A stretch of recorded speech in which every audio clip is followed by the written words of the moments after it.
David Galante, soy oriundo de la isla de Rodas. Soy sobreviviente del campo de exterminio de Auschwitz y como tal estoy aquí junto a ustedes para contarles lo que vi.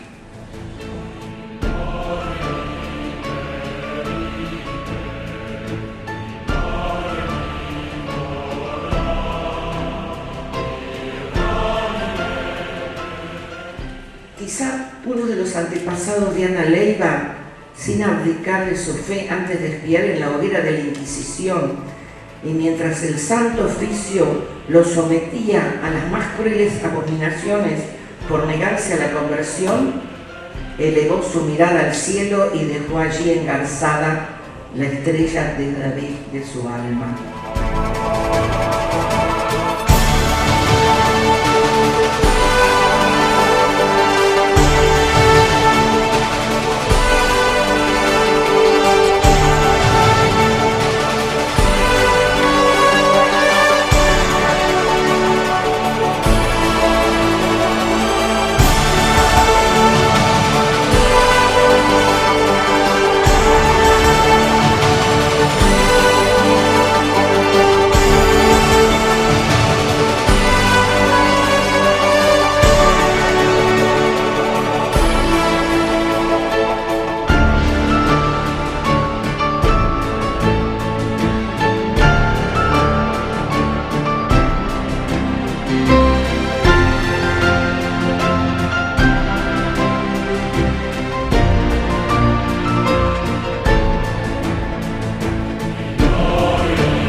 Son un poco las ideas que quería compartir con ustedes hoy respecto a esto que para mí me convoca como judío, como argentino, como latinoamericano, pero también muy profundamente como judío sefardí.